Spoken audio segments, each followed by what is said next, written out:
you just lost your capitalist model. You have a model with two inputs called K and L that's taught in every university that subscribes to neoclassical economics. What's AI? Is it L? Is it labor? Is it capital?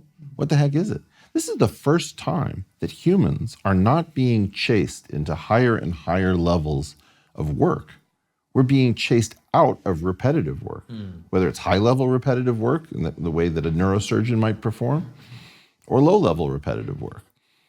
So your model of economics just broke. And when your water breaks, when your wife's water breaks, it doesn't mean that the baby is born instantly. When the contractions are coming, 15 minutes apart, it's not yet time to be born. This is the moment. Why are we not holding a conference on after capitalism and communism? What is the next economic system? Do you imagine that Adam Smith and Karl Marx would just be sitting on their hands? No, they'd be smart enough to say, okay, we now need a new model. It is bizarre that we are sitting here inert saying, gosh, this is going to break capitalism. Well, no kidding. This is going to break capitalism. It's entirely clear that it's going to break capitalism. And you have this fabric. It's really fascinating. You have a fabric that is overlying the entire world that directs people whether to get up in the morning and what to do once they do rise. And it tells them how to do things without having a dictator. So it's not just the invisible hand, it's the invisible mesh. And this invisible mesh, if it breaks, means people are not going to know what to do in the morning. And now you can see that this is going to break it. Now you have a brief period of time with what my wife has called, as she's an economist with the Institute for New Economic Thinking.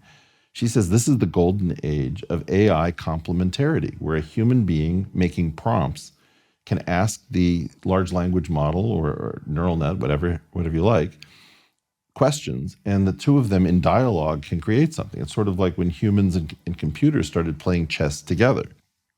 This is going to quickly give way to where the AI says, I can take it from here. And how quick do you think it's going to be, Eric?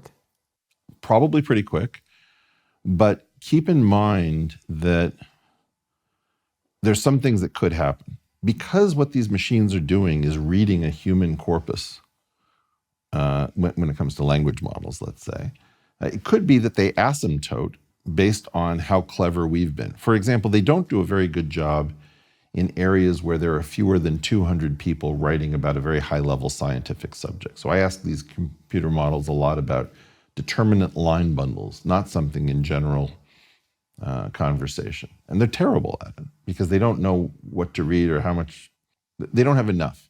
So it's possible that that could asymptote.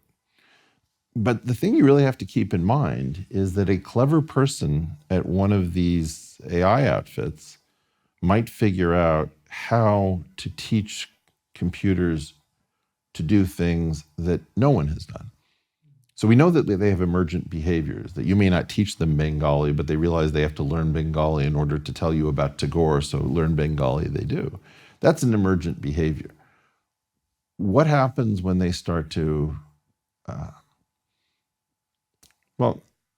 hesitate to give you an example because I think this could be weaponized. So maybe I'm not going to say what I think you could actually teach one of these machines to do. All hell's about to break loose. And my question is, are you trying to figure out which way the wave is going to break and get your surfboard in the water? Are you trying to figure out how to anticipate this? No, in general, we sit around worrying about it in the most inert way possible. And I just don't understand the learned helplessness. This is, your wife's water is broken and you're thinking, this is terrible. It's like you have to be thinking, get to the hospital. Agreed. Temperamentally, I'm with you.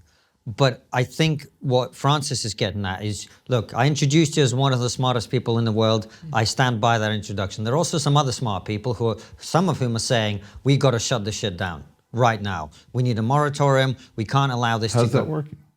I don't agree. No, I'm not saying whether it's a good idea or a bad idea. Yeah. What I'm saying is, how is it working when China and Russia and Iran are reading these papers? That's why it's not going to work, and I agree with you. But I think our question that we're trying to get at is, why are people like Elon Musk so concerned about AI? Because he's smart. because he doesn't see anybody really. I mean, look, I don't know. Elon and I are sort of leading parallel lives. He must be aware of me, sometimes answers me on Twitter, and sometimes we encounter each other in spaces, but we know probably 25 people in common at a very high level. We never encounter each other. I can't tell you what's going on with Elon. Elon is on all of the major narratives, and I 90 to 95% agree with him on everything right up until the very end. And I don't know why that goes wrong. But his whole narrative about getting off the planet and diversifying the number of places where the spark of human consciousness can be found without having all of our eggs in one basket, 100% right. And then it becomes a SpaceX pitch for Mars, which loses me, but then again, I don't own a chemical rocket company. In the case of AI, the fact is he was seeing this early, and he saw Sam Altman make these other decisions. They were all at this I think Sam wasn't at the Puerto Rico conference, but all of these folks who were at the Puerto Rico conference knew that this was coming. Now, 2017 is the dividing line, I think, in AI, because this paper, Attention is All You Need, makes it clear to all of us, not through the paper, but through the consequences, that this is as real as a heart attack.